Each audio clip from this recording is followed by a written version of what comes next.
favorite field. What do you want to talk about today? Lemons? Nope. Try again. We're very citrusy today. Making lemonade out of lemons? That was last year's market. Oh, what are we talking about? 2013. How about staging your home?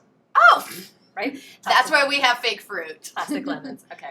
Not appropriate for every situation. But No. The thought remains that even though you may have heard it's a super smoking hot seller's market, Which it is. It is. Definitely is. Do you still need to stage your home? Heck, yeah. Why? You take the buyers out in the field. Yeah, I spend a lot of time with the buyers in the churches. And I think that the biggest thing that happens is when you first walk into a house, like the feeling people have is really important. And eliciting that feeling, it doesn't just happen naturally. Not just the feeling. Oh yeah, there's also the smell. The whole sensory experience. The whole sensory experience. Right? It's calculated. Let's treat this like you're a lady with a big date. What are you Okay. going to do, right? You're going to make sure your clothes are nice. You're going to make sure you're smelling good. You're going to put your best face forward.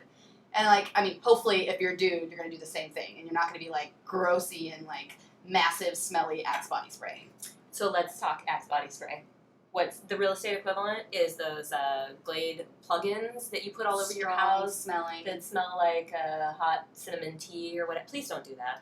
Yeah, and if you're using those to cover up, dog smell or cat smell, what you're really doing is emphasizing the dog smell. And this the cat is smell. like one of those frequently mentioned things that you see over and over again in preparing your home for market. Yeah, but people always still say do it. Yeah, well, but at the same time, I see advice, and they're telling people, Oh, you good know. smells. Yeah, exactly, put some cookies in the Okay, oven. but the cookie thing, It's true. I do love cookies. let's be fair, it works. Cookies do work. I don't- You don't know what your house smells like. Oh, that's a good reminder. I don't mean to say that in a harsh way. I don't know what my house smells like. I have 2 cats, and Do you want me to tell you what your house smells like? you've never been in my house, Jones. So some of us have more sensitive sniffers than others. For instance, I have a nose for cigarette smoke. So I can walk into a property, I think I'm semi-allergic, but I can walk into a house and definitely tell you if somebody's been smoking in there. So I'm hypersensitive to that. I don't have a sense of smell, at all. I think I've found my clients the perfect house, and I'm like, check it out. And they're like, but it smells like cat pee real bad. And I can't smell it. But if I can smell something, That's there a is bad a sign. serious problem. That said, it's always a little awkward to go to somebody's house and talk about how to get it ready to sell, and it smells bad. So, But let's be honest here. And just in case you're mistaken, it is our job to tackle the awkward things. it is. And so we ask, with all humility, that you be ready to receive Yes. and handle it. And it's not anything personal. And our houses smell like us, and it's not really that big of a deal in a day-to-day way. It just things smell how they smell. But when you're gonna sell, if your house smells like a dog or a cat or A baby's butt. a baby's booty, or perhaps a very strange spicy cooking smell, this is going to cost you money. So it's not like we're saying that because we're judgy. It's because we want you to make a lot of money when you sell your house. And it's because when you bring your buyer clients in, it's no longer your house. They Yep. need to envision it as their house. So if You they gotta don't- sell a fantasy. Okay, Yeah. so let's talk about some of we know about smells. We know about making it clean and spare and nice. About taking down your family pictures Definitely take those down. from 1972. Take those down, please. Yes, this is not the time to display your doll collection. Oh, that's another very common, but good one. And those are hard conversations that we get paid to have as realtors, in my opinion. Right. So, What are some of the more maybe less obvious things that people can do to stage their house to get the most money?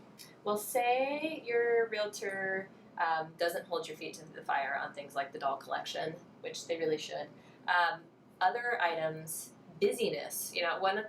So when you're looking around the house, it may not seem cluttered to you because things are put away and they have a place, but you have to look at it through the lens of the camera. Mm. So we know that most of the buyers start their search online now. They're going to be looking at your photos, and if they find those compelling enough, they're going to come and visit your house. So you've got to see it through the eye of a camera, and you've got to look at the fact that if there's stuff all over the walls, however neatly it may be arranged, unless it's really well executed, it's very distracting.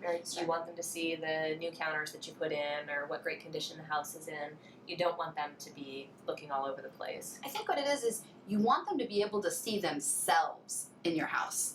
I think sometimes, and I'm proud of my house, and I'm proud of the things that I put out in the house, but when you're going to sell the house, you need to take as much of you out of it as possible, because you don't want the buyers laughing about your 1985 family portrait with the crazy berries. You want Glasses. and the big glasses. You want the buyers looking at, oh, this is where our couch would go, and oh, this is where Fluffy's litter box is going to go. Like, you don't want them thinking about what's happening in your house right now. You want them to put themselves into it. So the best way to do that when I'm working with the seller before we get listed is to take everything non-essential out of the house. And that may seem extreme to you, but you just need to trust me on And this. Anne's version of non-essential might be a little different. No. I mean, I'd never sell my house the way I'm living in it currently. I have 2 kids. I understand that it's hard. So I would take all of the non-essential items, I would rent a storage unit, and I would pack them up, because this is going to make you money, and get those things out, and then only bring back in, really intentional items. So you're going to decorate like you first moved into the house. You might need 2 Plastic lemons in a bowl. This may not work for everyone, but that accent wall that you painted a couple years ago in persimmon or whatever the color of the moment was. Blood red. Yes, we need to neutralize that because it's going to suck all the light out of the room when you're taking pictures. And it might clash with my couch. Yes, And I might not be able to get my head away from the fact that that wall is going to clash And with even my though couch. it's only a gallon of paint and probably a gallon of primer, and that's what you're telling yourself, well, the buyer, don't worry about it. You know what? You've got to make it easy for them, even though it's a seller's market, because they will pay more right out of the gate for your house if it's ready to go. So that's a couple of things. What are some of the other common ones? The obvious stuff is the new linens.